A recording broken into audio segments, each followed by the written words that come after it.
when my husband, Richard, vanished. They whispered I was his murderer. Soon, everyone believed it. My life became a cage built of their lies.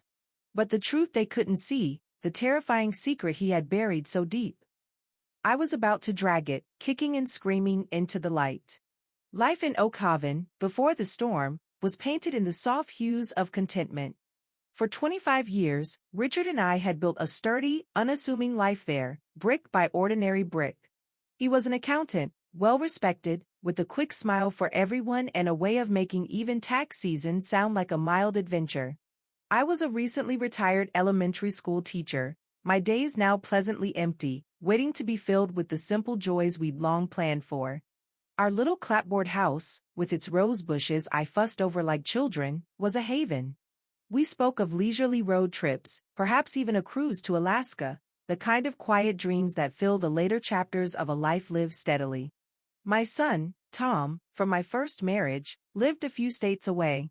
Our calls were polite, if not deeply intimate, but I held on to the hope that retirement might bring us closer, that I'd have more time for him and his young family. The future felt like a calm, sunlit path. The day Richard vanished started like any other Tuesday in early October. The maples lining Elm Street were just beginning to blush, their leaves a fiery promise against a crisp blue sky. He'd kissed my cheek, a familiar, slightly distracted peck, said he had an early meeting with his business partner, David Bryant, and would be late for dinner. "Don't wait up, love," were his last words to me, casual, unburdened. I remember nodding, already thinking about the apple pie I'd baked that afternoon. There was no premonition, no cold dread snaking its way into my heart. Just the comforting rhythm of a life I thought I knew, a life I believed was secure. When he hadn't returned by 10 that night, a tiny seed of unease sprouted. Richard was usually considerate, he'd call if his plans changed so drastically. By midnight, the seed had grown into a knot of genuine worry. I called his cell phone repeatedly, each unanswered ring echoing in the sudden silence of our home. I called David Bryant, waking him. He sounded groggy, then concerned, telling me Richard had left their office around 6, seeming perfectly normal. "Maybe he stopped off somewhere, Martha. You know Richard, sometimes he gets an idea and just follows it." His attempt at reassurance felt thin, off-key. By dawn, with the untouched side of our bed cold beside me, panic had taken root. I called the Oak Haven police. 2 officers arrived, young, polite, taking notes. They asked about his habits, his mood, any recent troubles. I told them everything was normal, because I believed it was. They nodded, their expressions professionally neutral. "We'll put out a notice, Mrs. Holloway. Most likely he just needed some air, he'll turn up." But their eyes held a flicker of something I couldn't quite name then, a detached curiosity that made me feel like a specimen under glass. The first few days were a blur of anxious waiting, of replaying Richard's last morning, searching for a clue I might have missed. Friends from the book club dropped by with casseroles and sympathetic murmurs. Our pastor, Reverend Davies, offered prayers. The community, the one I'd poured my heart into for decades, seemed to wrap a comforting arm around me. David Bryant was a constant presence, his face a mask of concern. "Anything, Martha, anything at all, you just call me." He spoke to the police frequently, telling them, I later learned, about Richard's supposed recent stress and unhappiness, things Richard had never once mentioned to me. Detective Peterson, the lead on the case, was a man in his late 40s, with tired eyes and a patient demeanor, at first. He'd listen quietly as I recounted, yet again, how ordinary Richard's departure had been. He'd ask about our finances, our marriage, any arguments. "Just routine questions, Mrs. Holloway," he'd say, but the questions began to feel less routine, more pointed. He asked if Richard had any enemies. I couldn't think of a soul who would wish Richard harm. He was, to my mind, a man universally liked, if not deeply known by many. The shift was subtle, insidious. A neighbor I'd chatted with for years suddenly found her shoes fascinating when I approached her at the grocery store. The calls dwindled. The casseroles stopped. The comforting arm of the community began to feel like a tightening vice. Whispers followed me like shadows, slithering just out of earshot but palpable in the averted gazes and sudden silences when I entered a room. I didn't understand. What had I done? My worry for Richard was now compounded by a sickening, bewildering sense of isolation. Then David Bryant, his brow furrowed with what he probably thought looked like pained reluctance, shared his concerns with Detective Peterson more formally. He spoke of Richard being despondent, of our marriage having underlying tensions that Richard had confided in him about. He mentioned a life insurance policy Richard had recently increased, a detail I myself had forgotten, a standard update Richard had handled, telling me it was just good planning. Each word David uttered was a careful, deliberate stroke, painting a picture I didn't recognize, a picture of a troubled man and perhaps a not-so-grieving wife. Detective Peterson's patience began to wear thin. His questions became sharper, his gaze cooler. He asked me where I was the night Richard disappeared, my alibi of being home alone suddenly sounding flimsy, even to my own ears. The implication hung heavy in the air of the small interrogation room they'd started using for our talks. He never said the word, not then, but it was there, an ugly, unspoken accusation. My confusion was morphing into a chilling fear, my grief for Richard tainted by the horror of what they were starting to suggest. The first truly public blow landed a week after Richard went missing. It was a small article, buried on page 3 of the Oak Haven Chronicle, headline Local Businessman's Disappearance Raises Questions. It quoted sources close to the investigation and concerned friends. It spoke of the unusual circumstances and hinted delicately at the possibility of foul play. And then, the line that stole my breath and branded me in the eyes of our town, attention has reportedly focused on the Holloway home. There was no direct accusation, no naming of names, but the insinuation was a venomous dart, perfectly aimed. My picture, a cheerful one taken at last year's church picnic, was printed beside Richard's concerned-looking business portrait. The contrast was damning. Reading those words, sitting alone in my kitchen, the silence of the house pressed in on me, heavy and suffocating. The whispers had found a voice. They were calling me a murderer, and I had no idea how to scream my innocence loud enough for anyone to hear. The sunlit path I'd envisioned for my future had vanished, replaced by a dark, terrifying unknown. The Oak Haven Chronicle article was not just ink on paper, it was a judgment rendered, a social guillotine. The day after it appeared, the world outside my front door became a landscape of subtle, and not so subtle, hostility. My morning walk to the corner store for milk, a ritual for years, became a gauntlet. Mrs. Henderson, who gushed over my rose bushes just weeks before, now saw something incredibly fascinating on the far side of the street when I approached. Young Timmy Evans, who I taught in 3rd grade, now looked at me with wide, fearful eyes, his mother quickly pulling him closer as if I were contagious. The whispers were no longer confined, they were brazen, following me like a trail of slime. Detective Peterson summoned me again, this time to the police station proper. The pretense of casual chats in my living room was over. The interrogation room was small, windowless, painted a sickly yellow. He was no longer alone. Another detective, a younger, harder-faced man named Miller, sat beside him, his silence more unnerving than Peterson's questions. They went over the same ground, but now their queries were laced with open skepticism. "Mrs. Holloway, you understand how this looks, don't you?" Peterson said, his voice flat. "A husband disappears, there are rumors of marital discord, a recent increase in life insurance." Each point was a nail hammered into the coffin of my reputation. I tried to explain, to protest my innocence, but my words felt like feathers against a hurricane. Then came the search warrant. 2 uniformed officers, along with Peterson and Miller, arrived at my house. They were methodical, impersonal, rifling through my life, through Richard's belongings, looking for, what? A weapon? A confession? A sign of my supposed guilt? I sat on my sofa, numb, watching them open drawers, sift through closets, even peer into the crawl space under the house. They took Richard's computer, some financial papers, a few old journals of mine from years ago. It felt like a violation, not just of my home, but of my very being. Each item they bagged and tagged was another piece of my life being reinterpreted through the dark lens of their suspicion. The financial strain began to mount almost immediately. Richard had handled all our finances. With him gone and his assets effectively frozen pending the investigation, access to our joint accounts became a bureaucratic nightmare. The small nest egg I had in my own name, savings from my teaching years, began to dwindle with alarming speed. The first lawyer I consulted quoted a retainer fee that made me gasp.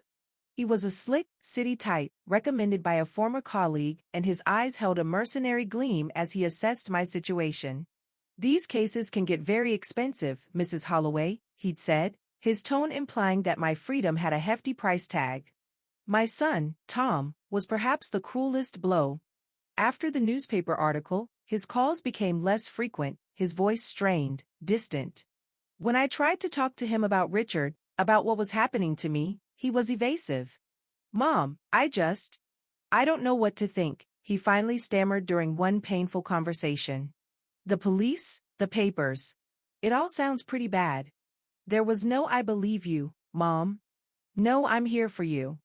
Just the devastating weight of his doubt, a doubt that felt like a betrayal deeper than any other. He lived far away, and his physical absence now mirrored his emotional one. I was truly alone. I eventually found a local lawyer, Arthur Jenkins, an older man with a kind face and a weary air. He was semi-retired, his office dusty and cluttered, but he listened patiently and, to my immense relief, seemed to believe me, or at least to believe in the principle of my innocence until proven guilty. His fees were more manageable, though still a burden. "Martha," he told me, his voice gentle, "we need to be realistic. Circumstantial evidence can be very compelling to a jury, especially when public opinion has already been swayed. Right now, they don't have enough to arrest you, but they're building a case. You're their only suspect." His words, meant to prepare me, chilled me to the bone. I was living in a nightmare where the truth didn't seem to matter. Every innocent action, every memory, was being twisted. The fact that Richard and I occasionally bickered, like any normal couple? Proof of deep-seated animosity. My quiet, introverted nature. Interpreted as cold and unfeeling. The life insurance? A motive. My grief, which was profound and disorienting, was unseen, or worse, dismissed as a performance. The isolation became a physical presence, a suffocating blanket.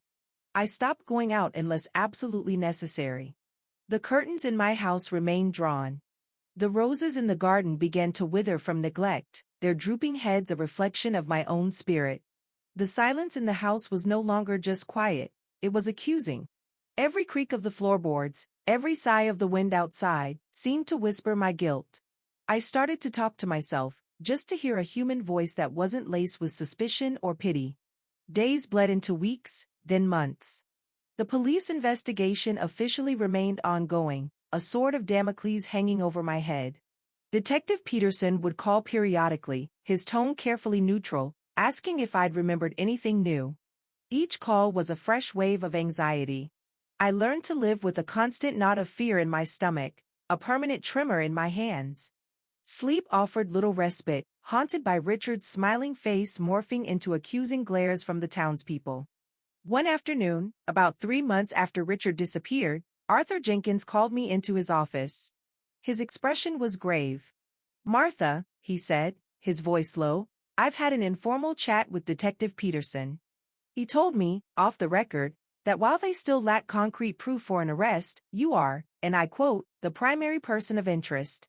They are actively looking for anything that will tie you directly to Richard's disappearance, which they are now treating as a probable homicide." The words hung in the dusty air of his office. Primary person of interest. Probable homicide. It was no longer just whispers or insinuations. It was the official, albeit unspoken, stance of the law. I felt a cold dread seep into my bones, a feeling of being trapped in a web not of my own making, a web that was slowly, inexorably tightening. The vibrant, kind woman I once was felt like a distant memory, a ghost. In her place was this hollow shell, consumed by fear, shame, and a profound, aching loneliness, wondering if the truth would ever see the light of day, or if I was doomed to carry this terrible accusation for the rest of my life. Years passed. Not in a swift blur, but as a slow, grinding erosion of spirit. The label primary person of interest never formally escalated to an arrest, yet it never faded either. It clung to me like a shroud, defining my existence in Oak Haven. I was forced to sell the house, our home of 25 years, to cover mounting legal consultations with Arthur, who, bless his soul, never pressed too hard for payment, and simply to survive. The proceeds were a pittance after everything was settled, enough to rent a small, dreary apartment on the outskirts of town, a place where the anonymity was both a relief and a constant reminder of my diminished life. My days fell into a monotonous, gray pattern. I avoided people, and they, for the most part, were happy to avoid me. The grocery store trips were timed for late evenings or early mornings, when the aisles were mostly empty.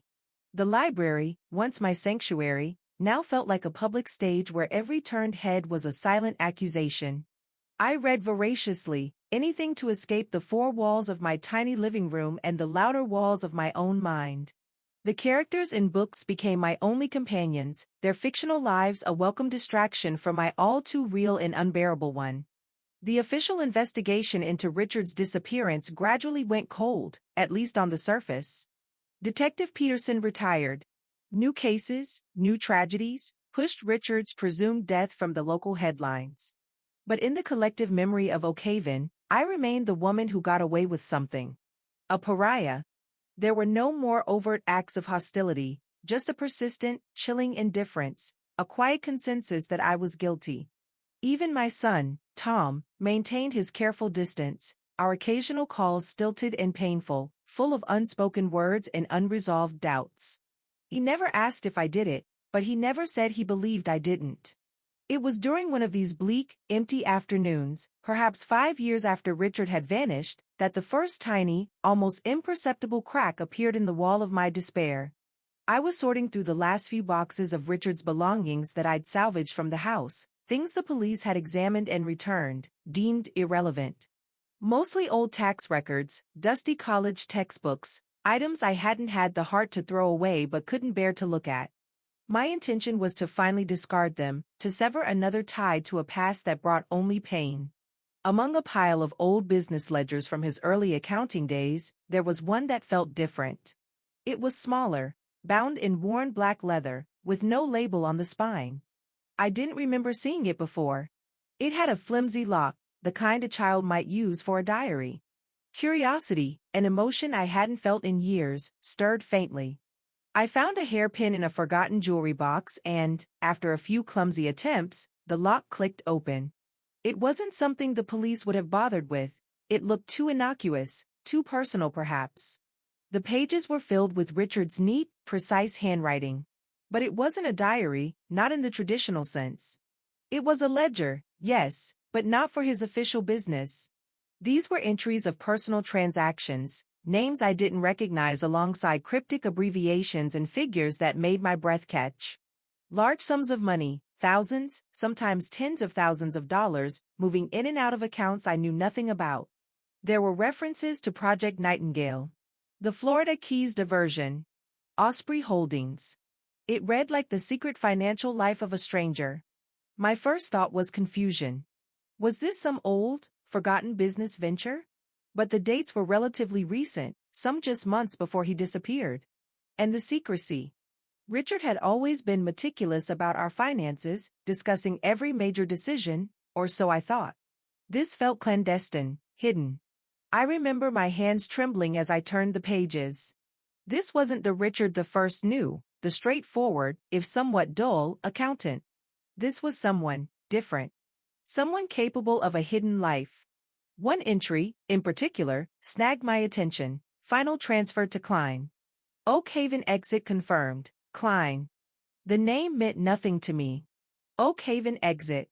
A chill traced its way down my spine. It was dated just 2 weeks before he vanished. I reread it, my heart beginning to hammer against my ribs. It wasn't proof of anything, not yet, but it was dissonant.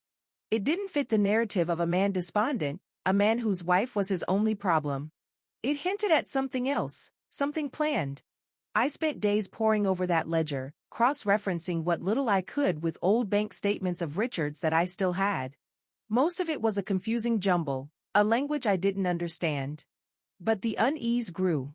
It felt like I was looking at the tip of an iceberg, a vast, hidden structure of deceit lurking beneath the surface of the life I thought we'd shared.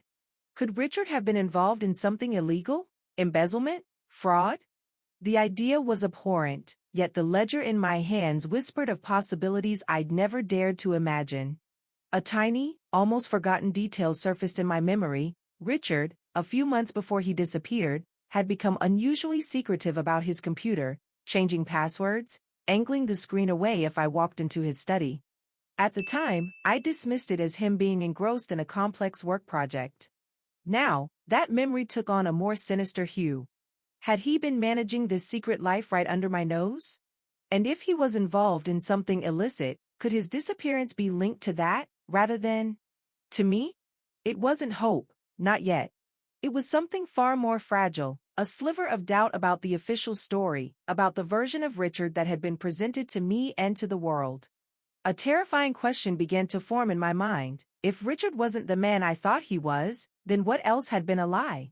The foundation of my suffering, the belief that I was unjustly accused of harming the man I loved, began to show the faintest of fissures. Perhaps the monster wasn't me. Perhaps the monster had been Richard himself. This was the first moment, in all those desolate years, that a feeling other than grief or fear flickered within me. It was a dangerous, unsettling curiosity, a pull towards a truth I wasn't sure I was strong enough to face, but a truth that might, just might, offer a different explanation for the ruin of my life. The ledger lay open on my small kitchen table, a silent testament to a man I was beginning to realize I had never truly known. The weight of an untold story, of a truth buried under years of accusation, is a heavy one. I often wonder, as I look back, how many lives are silently shaped by secrets kept by others. If you're listening to this, perhaps from a quiet room like mine was, or a bustling city far from Oak Haven, take a moment to think about the narratives we accept, and the ones that might be waiting, patiently, to be rewritten. Your subscribing to this channel, or giving this story a like, helps these untold histories find a voice. The ledger became my obsession, a grim puzzle box I turned over and over in my mind and in my hands. The names, the cryptic phrases, Nightingale, Klein, Osprey Holdings, they were like foreign words I couldn't quite translate, yet I felt their significance humming beneath the surface. The Oak Haven exit confirmed line, tied to Klein, echoed relentlessly. It didn't sound like a man being dragged away by a murderous wife. It sounded like a departure, planned, calculated. For weeks, I did nothing but stare at those pages, my small apartment growing colder as autumn deepened outside, mirroring the chill that had settled in my soul. The initial flicker of unsettling curiosity was now fanned by a desperate, almost frantic need to understand. But what could I do? I was a pariah, a broke, middle-aged woman with no resources, no credibility. Who would listen to me rave about a cryptic ledger after all these years? Arthur Jenkins, my lawyer, was kind, but he dealt in facts, in evidence admissible in court. This ledger was just, suggestive. It was my word against the established narrative, a narrative that had already condemned me. The final shove, the one that propelled me from passive despair to active pursuit, came unexpectedly, delivered in a plain white envelope addressed in a neat, impersonal hand.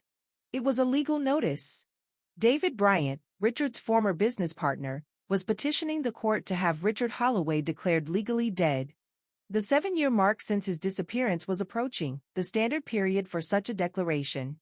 The notice outlined the legalities, the upcoming hearing date. It was all very procedural, very sterile. But I knew what it meant. Richard declared legally dead would allow Bryant to fully consolidate his control over what remained of Holloway and Bryant accounting. More pointedly, it would trigger the payout of Richard's life insurance policy, that same policy which had been a cornerstone of the suspicion against me. Of course, I knew I wouldn't see a penny. Any payout would likely be held in escrow, or perhaps even awarded to his estate, now managed by Bryant as the closest business associate in the absence of any other claimant. The irony was a bitter pill. Richard's calculated disappearance could still financially benefit his accomplice, while I, his wife, was left destitute and disgraced. Reading that notice, a cold fury, an emotion I hadn't allowed myself to feel in its full intensity for years, surged through me. It wasn't just about the money, though the injustice of it stung. It was the finality of it, the attempt to neatly close the book on Richard's life, to cement his lies and my supposed guilt into the permanent record. It was the audacity of Bryant, a man I now suspected knew far more than he'd ever let on, proceeding as if this were all just a sad, unfortunate business matter. This wasn't grief anymore. Grief had been my companion for so long it felt like a part of me. This was different. This was a burning, galvanizing anger. Richard had not only destroyed my life with his disappearance and the carefully laid trail of suspicion, but he was, in effect, reaching out from whatever new life he'd built to give me one last, contemptuous kick. And David Bryant was his willing accomplice in this final act of erasure. I looked at the ledger again, its cryptic entries no longer just puzzling, but infuriating. This document, this flimsy book of secrets, was the only thing that stood between Richard's carefully constructed fiction and the devastating truth. And I realized, with a clarity that cut through years of fog, that I couldn't let them win. I couldn't let Richard remain a sainted victim and myself a presumed monster. I had nothing left to lose. My reputation was in tatters, my finances were non-existent, my son was estranged. The only thing I had was this burning conviction that the ledger held a key, and a sudden, fierce determination to find the door it unlocked. The woman who had cowered in her apartment, afraid of shadows and whispers, began to recede.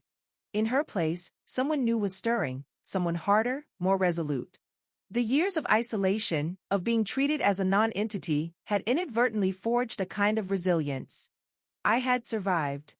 And if I could survive being falsely branded a murderer, I could certainly survive a fight for the truth. I picked up the phone and called Arthur Jenkins. My voice, when I spoke, surprised me with its steadiness. "Arthur," I said, "it's Martha Holloway. I need to see you. I think I found something. Something about Richard."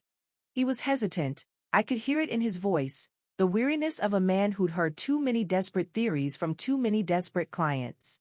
But there must have been a new note in my tone, a conviction that hadn't been there before. "All right, Martha," he sighed. "Come in tomorrow morning. But don't get your hopes up."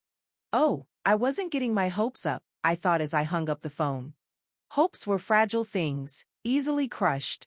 What I had now was something far more potent, a cold, hard resolve.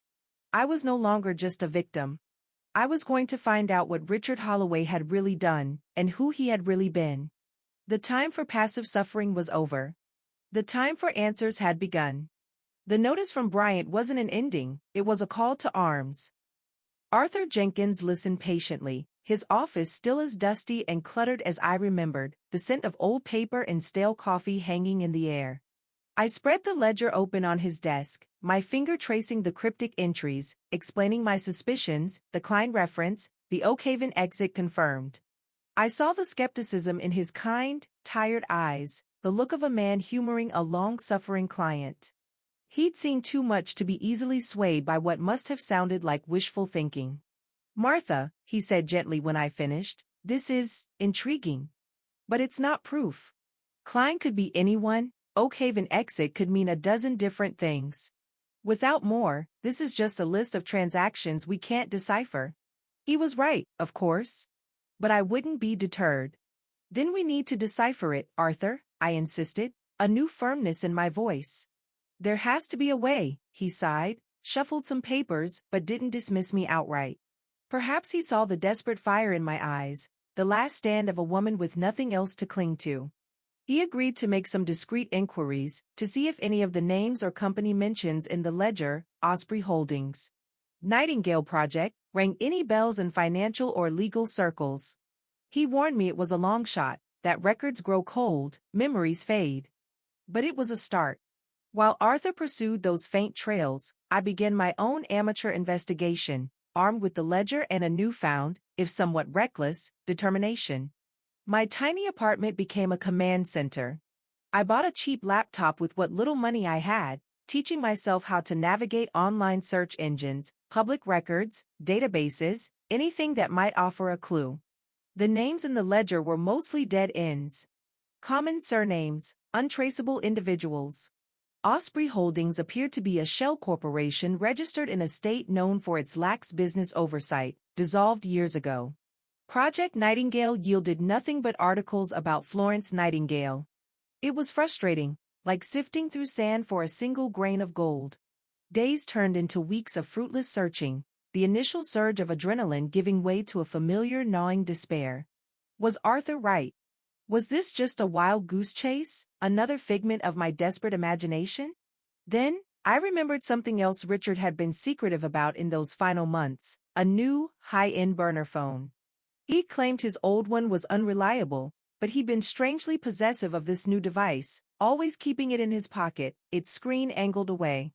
At the time, in my naivety, I'd barely registered it. Now, it screamed of duplicity. The police had found no such phone when they searched our house after his disappearance. Of course they hadn't. He would have taken it with him. But perhaps he kept the box, the receipt. I went back to the few boxes of his belongings I still had, the ones stored in the damp, communal basement storage locker of my apartment building. It was a grim task, sifting through the detritus of a dead marriage, each item a painful reminder. And there, tucked inside an old shoebox filled with outdated chargers and forgotten gadgets, I found it, the original packaging for a Ghostline secure phone, a brand known for its untraceability. And inside the packaging, folded neatly, was the receipt. Purchased with cash from an electronics store in a neighboring town, just 1 week before he disappeared. My heart hammered. This was something tangible. Something real. A burner phone, bought in cash, shortly before vanishing. It fit the narrative of a planned escape, not a sudden violent end. I showed it to Arthur. He was more interested now, the receipt a small, concrete piece of evidence that corroborated the idea of premeditation. This is something, Martha, he admitted. But getting call logs from a burner phone, especially one this old, is next to impossible without serious police resources, which we don't have. Undeterred, I focused on the electronics store. It was a long shot, but I drove out there. The store was still in business, though it looked a little more run down. I spoke to a bored-looking clerk who barely remembered last week, let alone 5 years ago.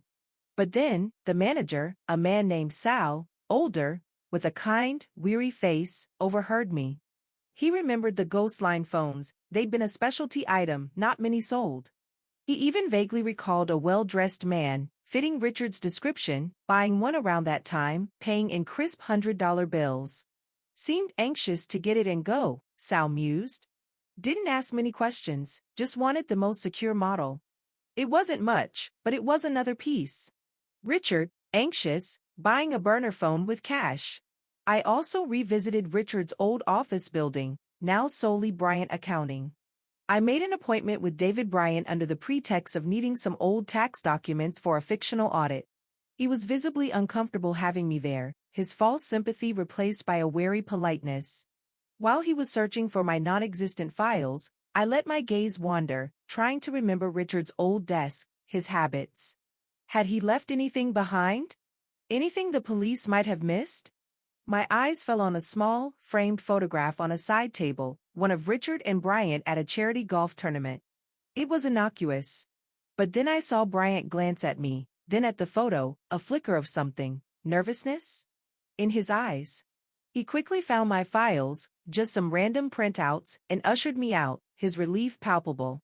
As I was leaving, I accidentally bumped the table with the photograph, knocking it slightly askew. Bryant flinched, then quickly straightened it. His reaction was just a little too sharp, a little too protective of a simple framed photo. It was a tiny thing, but it lodged in my mind.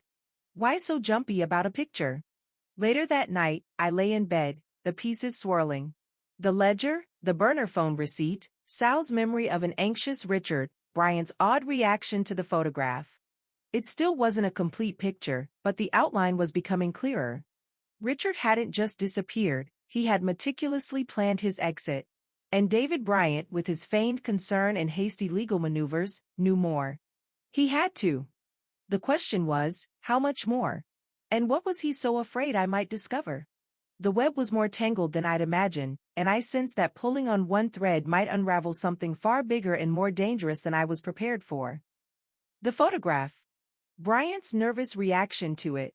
It was a small, nagging detail, but in the barren landscape of my investigation, even the smallest incongruity felt like a potential oasis. What was so special about that particular photo? Or, more to the point, what might be behind it or near it in Richard's old office space that Bryant didn't want disturbed? The thought kept me awake for several nights. I knew I couldn't just walk back into Bryant accounting. He'd be on high alert now. I needed a way in, unobserved. Arthur Jenkins, bless his cautious heart, was aghast when I suggested anything remotely resembling breaking and entering. "Martha, you're finally making a sliver of progress. Don't throw it all away on a desperate act," he pleaded. He was right, but the image of Bryant's shifty eyes wouldn't leave me. I thought about the layout of the office, Richard's old corner room, now presumably Bryant's main office. Were there any other access points? Cleaning crew? After-hours deliveries? Then I remembered Maria. Maria Sanchez, a quiet, hard-working woman who had cleaned Richard's office building for years. We'd always exchanged pleasantries. I'd given her small Christmas gifts. She had a daughter, Sophia, who I knew was struggling with college tuition. It was a long shot, a morally gray area that made me deeply uncomfortable, but the stakes were too high. I found Maria's number through an old contact. She was hesitant, understandably. Helping me could cost her her job. But when I offered her a sum of money, a significant portion of my dwindling savings, for her to simply forget to lock a specific window on a particular night, enough to cover Sophia's tuition for a semester, she reluctantly agreed. The guilt gnawed at me, but the desperation was stronger. The night I chose was a moonless, damp Tuesday, the kind where shadows cling to everything. My heart hammered against my ribs so loudly I was sure the entire town of Oakhaven could hear it. Dressed in dark clothes, a cheap ski mask pulled over my face, I felt like a common criminal, the very thing they'd accused me of being. The irony wasn't lost on me. The window Maria had indicated, at the back of the building, overlooking a dingy alley, was indeed unlocked. Slipping inside felt like crossing an irrevocable line. The office was dark, silent, save for the hum of the computers and the distant rumble of traffic. The air was stale, smelling faintly of industrial cleaner and old coffee. Using a tiny flashlight, I made my way to what had been Richard's, now Bryant's, office.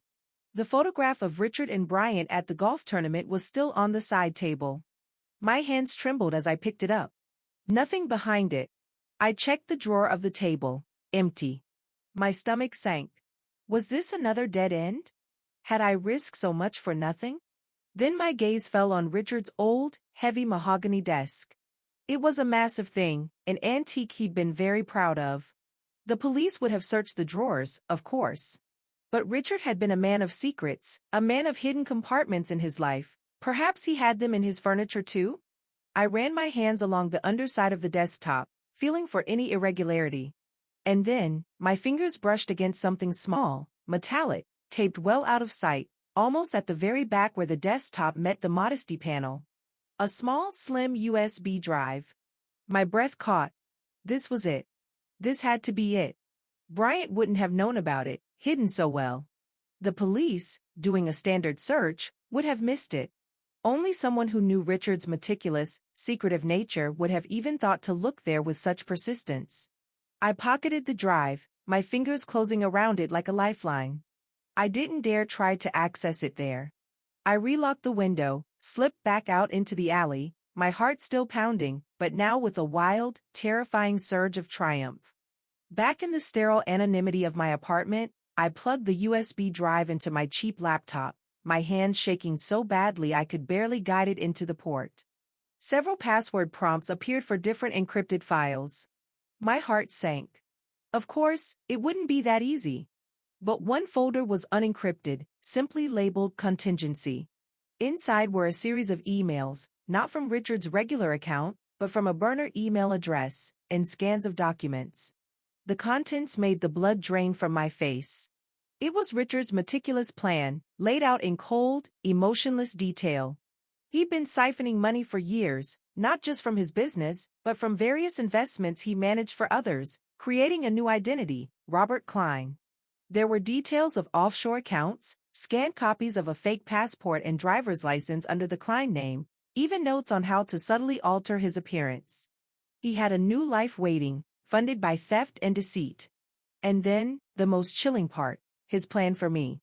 Notes on how to create a narrative of marital strife, how to subtly hint at my instability to David Bryant, how to make his disappearance look like foul play with me as the prime suspect. The increased life insurance was part of it, a way to solidify the motive. He wanted to ensure no one would ever look for Richard Holloway, because Richard Holloway would cease to exist. He would be Robert Klein, free and clear, while Martha Holloway, his wife, took the fall, her life ruined, her reputation destroyed, left to rot in a prison of suspicion. The emails also revealed David Bryant's complicity. He wasn't the mastermind, but he was a willing, if nervous, participant. Richard had promised him a significant cut of the embezzled funds and control of the legitimate part of the accounting firm in exchange for his silence and his role in planting the seeds of doubt about me with the police and the community. Bryant's concern, his reluctance, it had all been a carefully orchestrated performance. I felt a wave of nausea so profound I had to grip the table to keep from falling. The man I had loved, the man I had mourned, the man whose presumed murder had defined my existence for years, was a monster. A cold, calculating sociopath who had viewed me not as a wife, but as a pawn in his elaborate game, a disposable inconvenience. The depth of his betrayal was a chasm that seemed to have no bottom. The pain was immense, but beneath it, something else was stirring, a glacial rage. He hadn't just disappeared. He had tried to erase me, to bury me alive under the weight of his crimes. The mask hadn't just fallen, it had shattered, revealing a visage more horrifying than I could have ever imagined. This USB drive wasn't just evidence, it was Richard's entire monstrous blueprint. And I, Martha Holloway, the forgotten woman, the presumed murderer, was the only one who held it. The shock of such a raw, calculated betrayal is a hard thing to absorb. It changes you, right down to the bone. To realize the life you lived was a meticulously crafted lie. It makes you question everything. As this story unfolds, perhaps you'll find yourself thinking about the mask people wear and the devastating truths that sometimes hide beneath. If this journey into the shadows of deception is compelling you, consider subscribing or hitting that like button. There's so much more darkness to uncover before any light can break through. The USB drive burned a hole in my pocket, a tiny piece of plastic holding the colossal weight of Richard's treachery and Bryant's complicity. For a few days, I was almost paralyzed by the sheer enormity of it. The relief of knowing I wasn't crazy, that my suspicions about Richard were not only true but terrifyingly understated, warred with a profound, soul-deep sickness. The man I'd shared my life with was capable of such calculated cruelty, such utter disregard for me, for everyone he'd ostensibly cared about. My first instinct was to run to Arthur Jenkins, to lay it all out on his dusty desk. But I hesitated.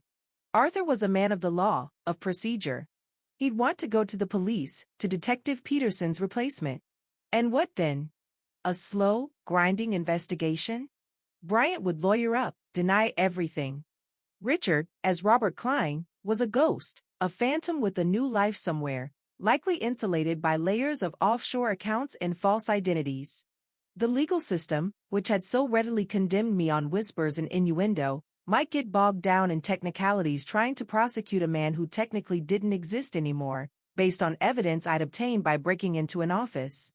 No, that wasn't enough.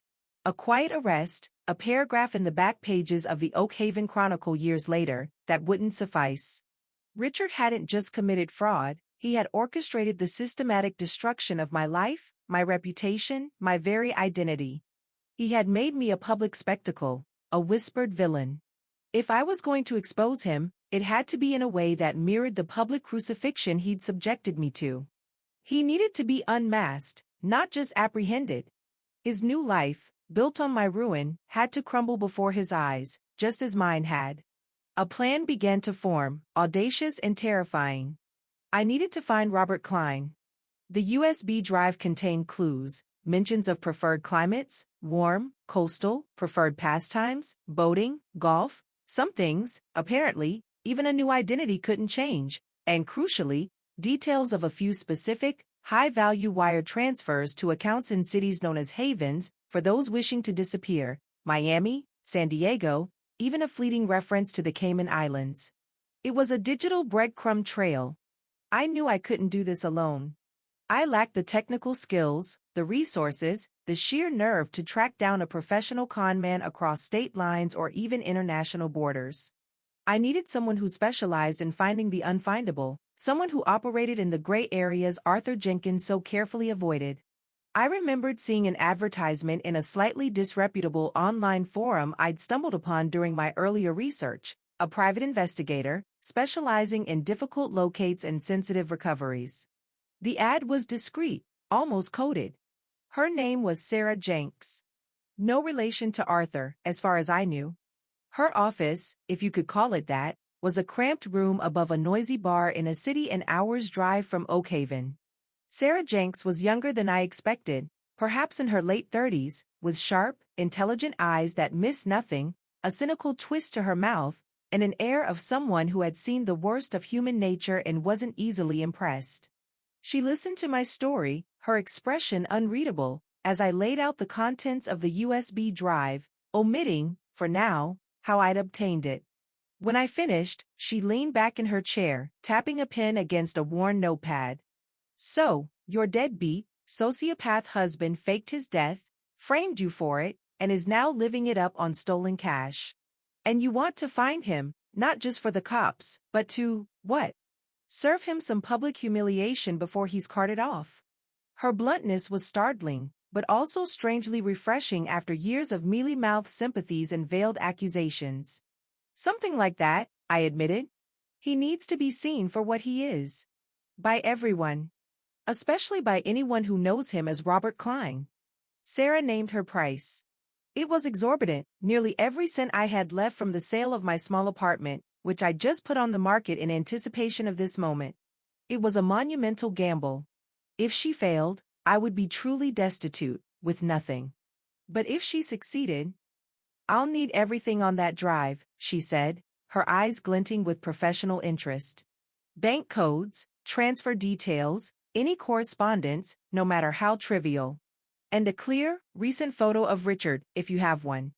I gave her the USB and a copy of the photo from the golf tournament, the one that had inadvertently led me to the truth. Over the next few weeks, Sarah was a whirlwind of quiet efficiency. She had a network of contacts, a knack for navigating the labyrinthine world of digital forensics and financial tracking that far surpassed my fumbling attempts. She kept me updated with brief, encrypted emails. Klein opened an account in Naples, Florida, tracing possible property purchase under a shell corp in Sarasota. He's using a new set of untraceable communication lines, but he's not as smart as he thinks he is. Each update was a jolt of nervous anticipation. The thought of confronting Richard, of seeing him again after all these years, filled me with a potent cocktail of dread and a grim, energizing resolve. I began to prepare myself, not just mentally, but practically. I sold my apartment, put my few belongings in storage, and lived out of a cheap motel, hoarding every penny. I rehearsed what I would say, how I would act.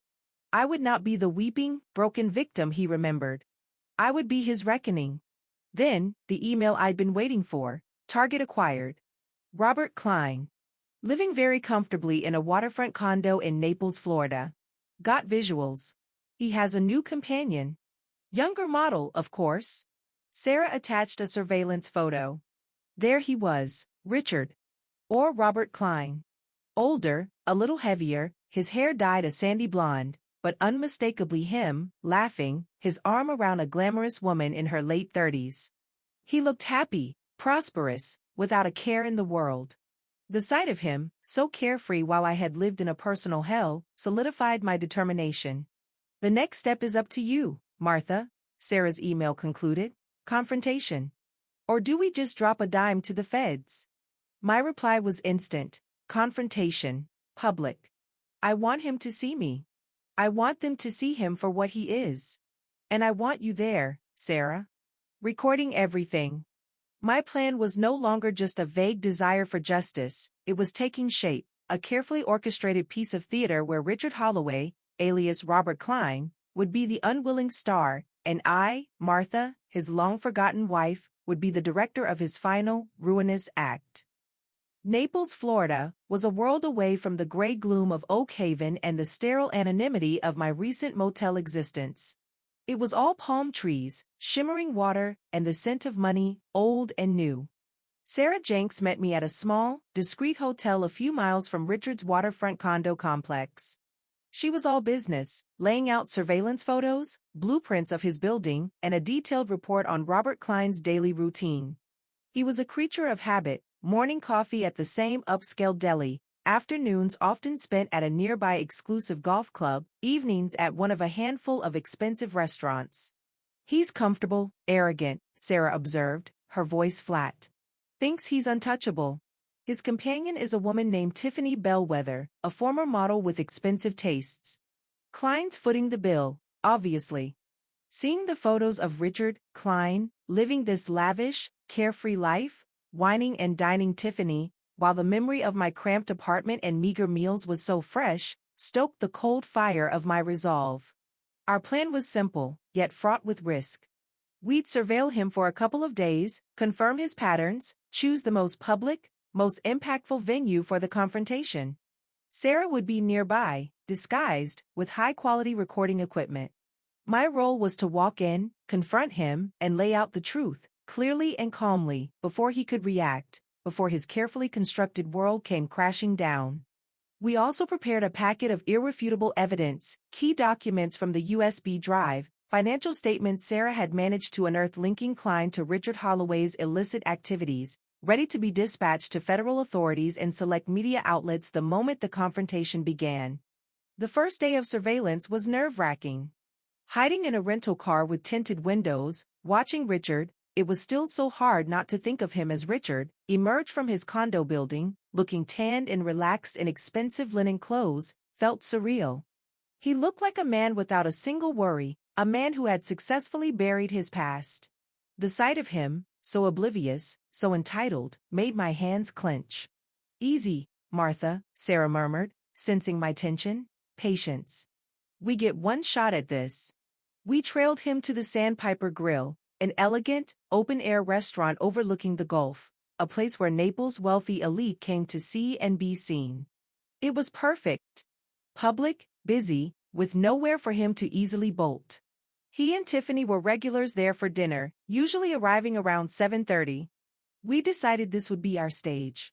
The next evening, as the sun began to dip below the horizon, painting the sky in lurid oranges and purples, my heart hammered against my ribs like a trapped bird.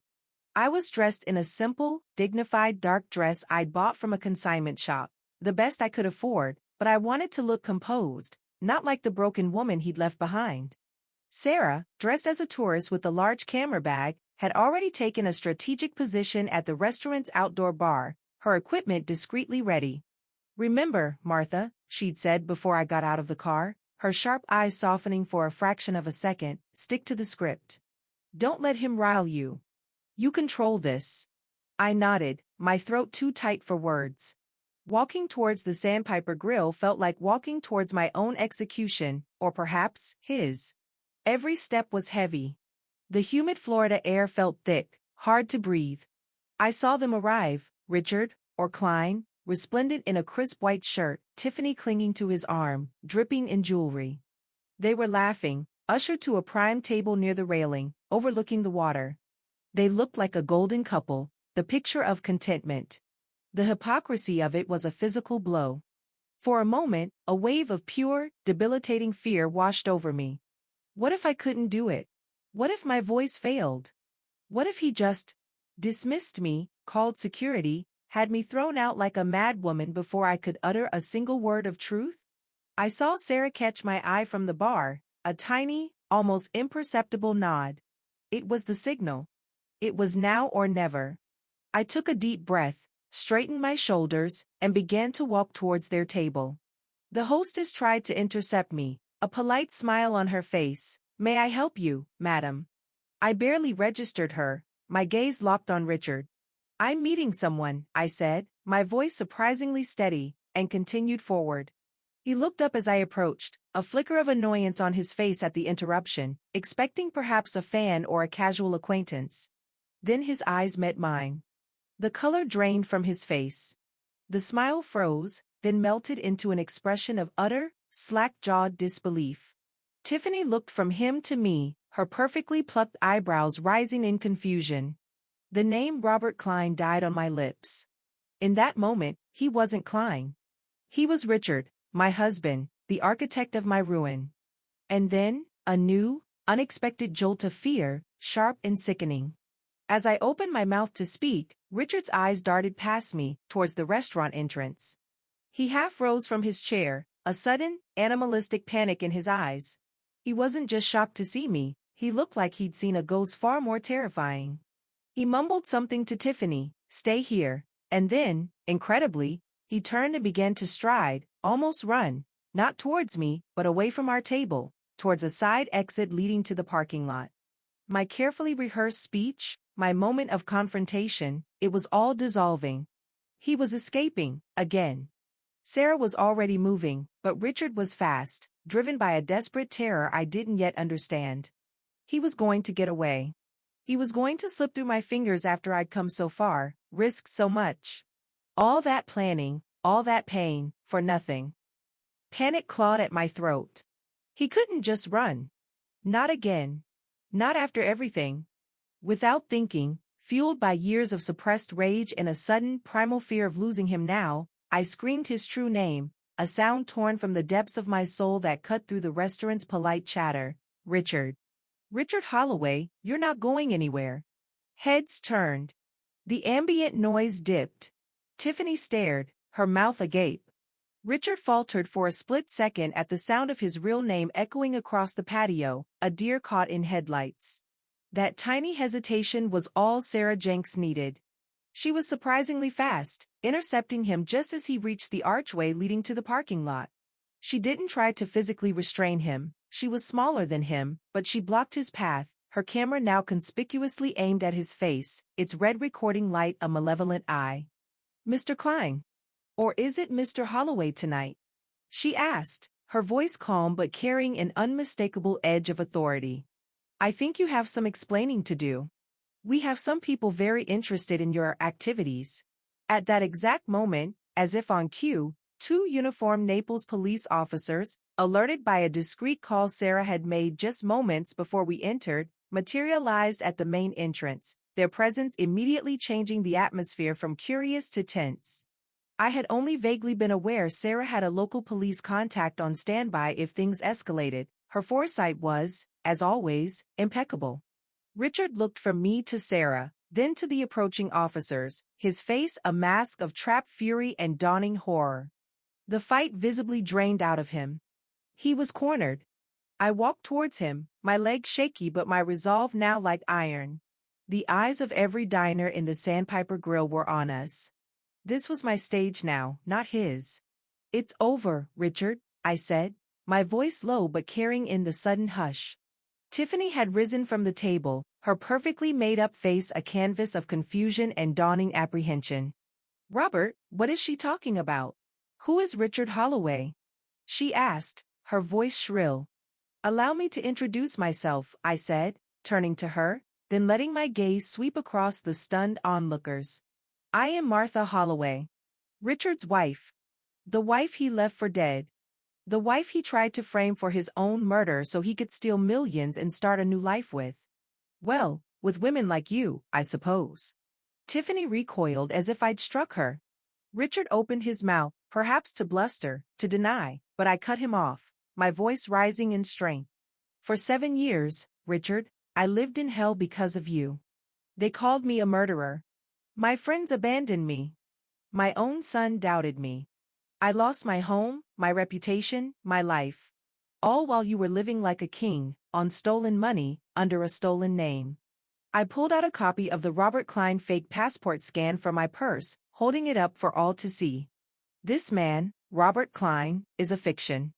His real name is Richard Holloway, an embezzler, a fraud, and a coward." I saw the flicker of understanding, then disgust, on the faces of the diners. Some were already murmuring, pulling out their own phones, no doubt recognizing a scandal unfolding. The restaurant manager was hovering, looking distressed but making no move to intervene, especially with the police now flanking Richard. "You thought you were so clever, didn't you, Richard?" I continued, my voice laced with the icy contempt I'd suppressed for so long. "Building your new life on the ashes of mine. But you forgot one thing.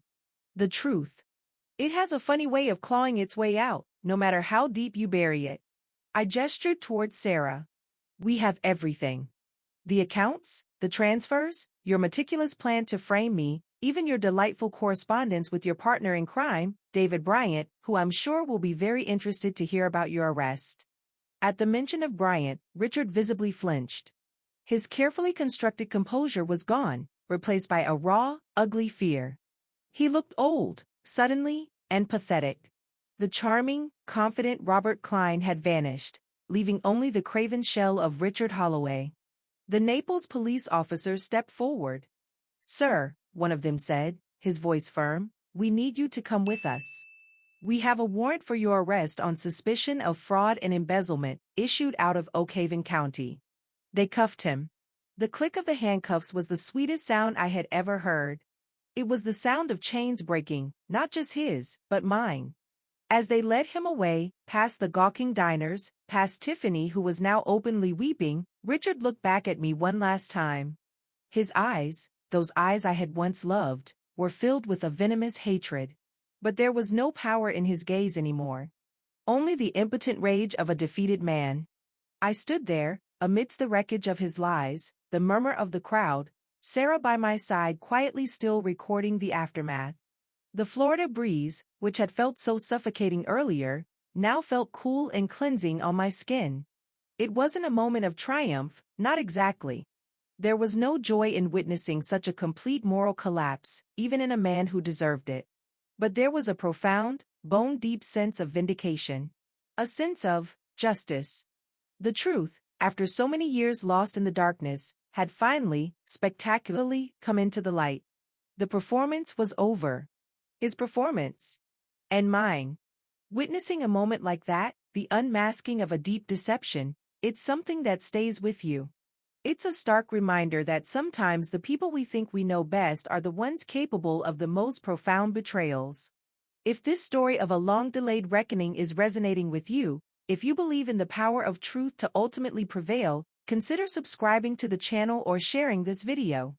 Your support helps bring more stories like Martha's out of the shadows. The aftermath of Richard's arrest at the Sandpiper Grill was swift and chaotic.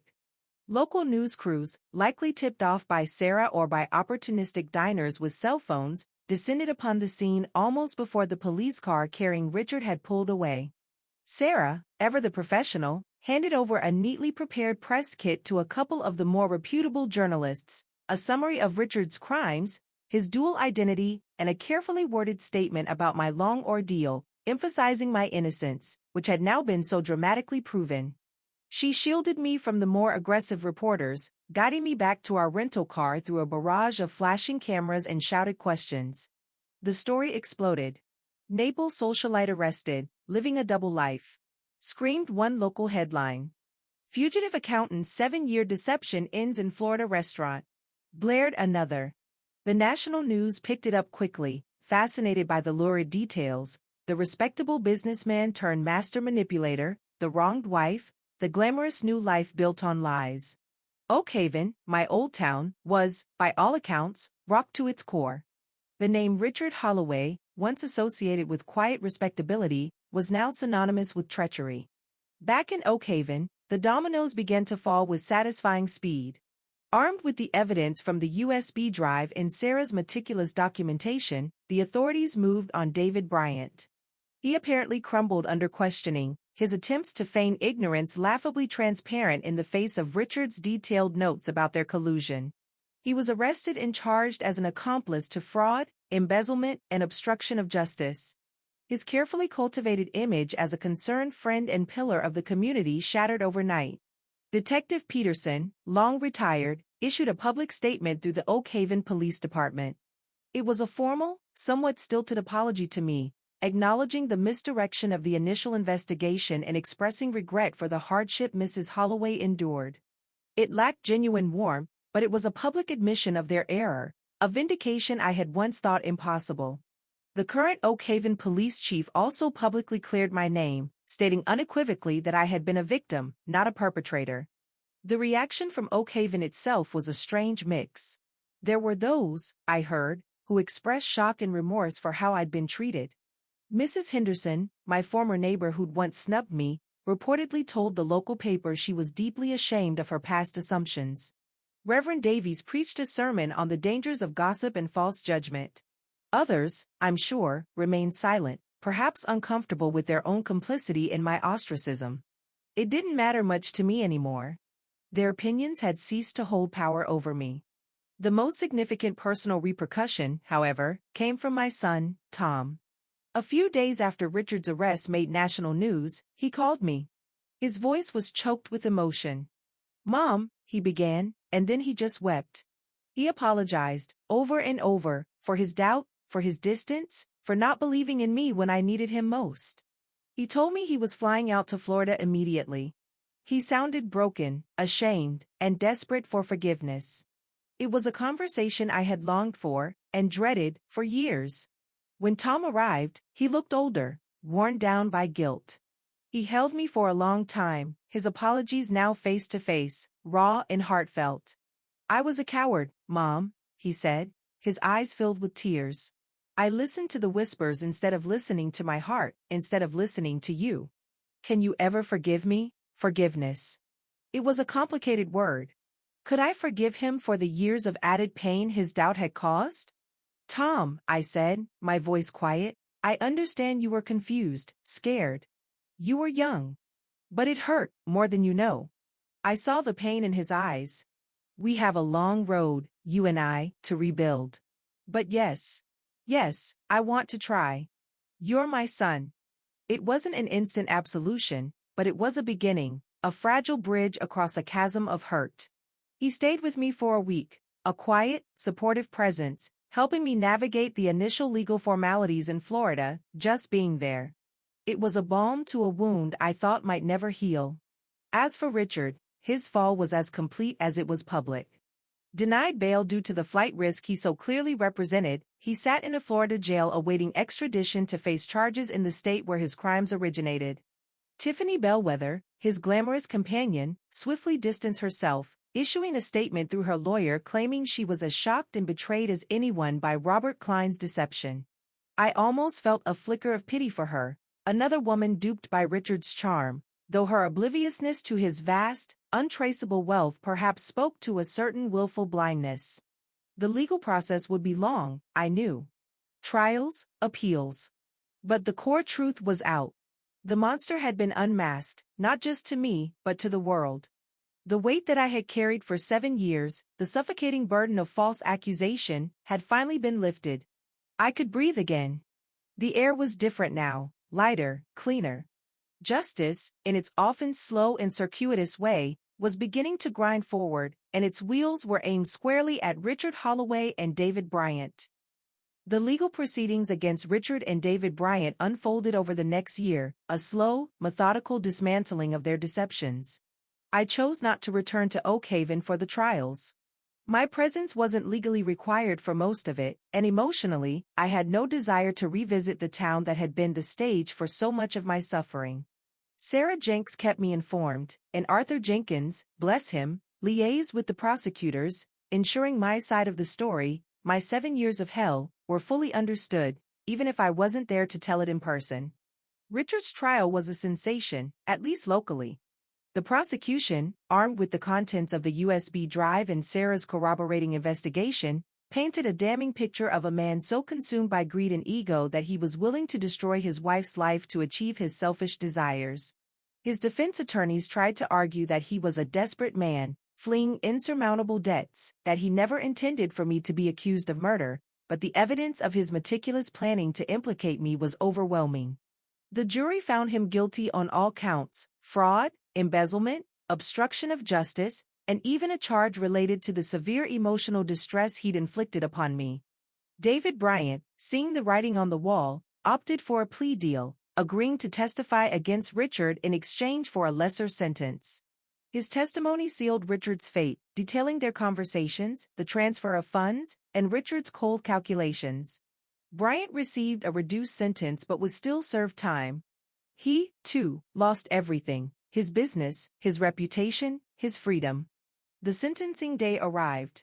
I was in Florida, in a small, rented apartment near the beach, trying to piece together the semblance of a new life. Tom called me with the news. Richard Holloway was sentenced to 25 years in federal prison. A sentence that, at his age, effectively meant he would likely die behind bars. There was no flicker of triumph in me, no surge of vengeful joy. Just a quiet, profound sense of closure. The scales had finally, irrevocably, been balanced. In the weeks and months that followed, I began to truly feel the shift within myself. The woman who had arrived in Naples, a bundle of nerves and righteous fury, was slowly giving way to someone else. The fear that had been my constant companion for so long had loosened its grip. The hypervigilance, the constant looking over my shoulder, began to fade. I could walk down a street without feeling the weight of imaginary accusatory stares. I could meet new people without the immediate, sickening dread that they would somehow discover my shameful past. My past wasn't shameful anymore. It was a testament to survival. The experience hadn't just scarred me, it had forged me. I was stronger than I ever thought possible. I had faced the worst kind of betrayal, the most public humiliation, and I had not only endured, but I had fought back and reclaimed my truth. The timid, people-pleasing Martha Holloway was gone. In her place was a woman who knew her own mind, who understood the darkness human beings were capable of, but who also knew the power of resilience. I made a conscious decision not to return to Oak Haven to live. There were too many ghosts there, too many painful memories etched into the very sidewalks. I needed a fresh start, a place where I was not Martha Holloway, the woman whose husband framed her, but just Martha. Florida, with its sunshine and anonymity, suited me for a time. I started taking long walks on the beach, feeling the sun on my skin, a simple pleasure I hadn't truly allowed myself in years. My relationship with Tom continued its slow, careful mending. He visited regularly, bringing my granddaughter, Lily, a bright, bubbly child who knew nothing of the darkness that had enveloped our family. Watching Lily play on the sand, her laughter echoing in the breeze, I felt a sense of hope for the future, a future that was mine to define. I even began to tentatively reconnect with a few distant relatives and old college friends who reached out after the news broke, their apologies sincere, their rediscovered friendship a balm. I was selective. I no longer felt the need to be liked by everyone. I valued authenticity and loyalty above all else. The world felt different, or perhaps, I was different in it. The bitterness that had once threatened to consume me had largely dissipated, replaced by a quiet strength, a hard-won wisdom. I had looked into the abyss, and the abyss had not swallowed me whole. I had emerged, not unscathed, but whole, and on my own terms. The ashes of my old life had been bitter, but from them, something new, something tougher, was slowly, surely, taking root. I was no longer just a survivor. I was a woman who had reclaimed her name, her story, and her spirit. The years that followed Richard's sentencing were ones of quiet rebuilding. I eventually left Florida, seeking not anonymity this time, but a gentle community, a place where I could put down tentative roots without the ghosts of Oak Haven or the dramatic backdrop of Naples. I found it in a small coastal town in the Carolinas, a place known for its art galleries and windswept beaches, a place where the pace of life was unhurried. I bought a small cottage, a little rundown but with good bones, and for the first time in what felt like a lifetime, I started to cultivate a garden again. My roses weren't quite Oak Haven prize winners yet, but they were mine, symbols of new growth in once barren soil. My relationship with Tom solidified into a warm, genuine bond. He and his family visited often. Lily, my granddaughter, grew from a bubbly toddler into a curious young girl, and our bond was a source of immense joy for me. She knew me only as her Nana Martha, a woman who baked cookies, told stories, and had a knack for finding the prettiest seashells. There was no shadow of the past in her innocent eyes, and for that, I was profoundly grateful. Tom, I think, finally forgave himself, seeing me not as a victim to be pitied, but as a woman who had found her strength. I never heard from Richard directly again, nor did I wish to. He was a chapter closed, a ghost exorcised. News of him would occasionally filter through via obscure online articles, a failed appeal, a prison transfer. He remained a symbol of his own deceit, a forgotten man paying the price for his monumental cruelty. David Bryant served his shorter sentence and faded into obscurity, his life, like Richard's, irrevocably tarnished. I found a quiet purpose in my new life. I started volunteering at a local women's shelter, listening to stories of hardship and resilience, offering what comfort and practical advice I could. My own experiences, though unique in their extremity, gave me a deep empathy for women who had been wronged, who were fighting to reclaim their lives and their voices. I didn't share the details of my past often, but the strength I had found within myself seemed to resonate, to offer a quiet kind of hope. Sometimes, on still evenings, sitting on my porch and watching the sunset paint the sky, I would reflect on the sheer improbability of my journey. From the depths of despair and public condemnation, accused of the unthinkable, to this moment of quiet peace. The scars were still there, of course. They always would be, faint, silver lines etched onto my soul, reminders of the darkness I had navigated. But they no longer ached with the same intensity. They were a part of my story, a testament to the battles fought and won. There was no grand, cinematic moment of complete absolution where all wrongs were righted and life magically reset to a perfect before. The before was gone, irrevocably altered. But what replaced it was something truer, something earned. A life built not on illusion, but on the hard-won bedrock of truth and resilience. I learned that forgiveness, when it comes, is often more for oneself than for the transgressor. I forgave Oakhaven for its swift judgment. I forgave those who had doubted me, for they were only human, swayed by a cleverly crafted lie. I even, in a detached, impersonal way, forgave Richard, not for his monstrous acts, but for the hold his memory once had over me. Forgiving him was the final act of setting myself free. My story is a dark one, a testament to the devastating power of false accusations and the insidious nature of hidden betrayal. But I hope, too, it's a story about the enduring strength of the human spirit, about the refusal to be silenced, and about the ultimate, unyielding power of truth. It took years, it took every ounce of courage I possessed, but I dragged that truth out into the harsh light of day, not just for myself, but for anyone who has ever been a victim of a lie so vast it threatened to swallow them whole. Life can take turns we never anticipate, leading us down paths shrouded in shadow. My journey through that darkness was long and arduous, but emerging on the other side has shown me the importance of resilience and the quiet dignity in reclaiming one's own narrative.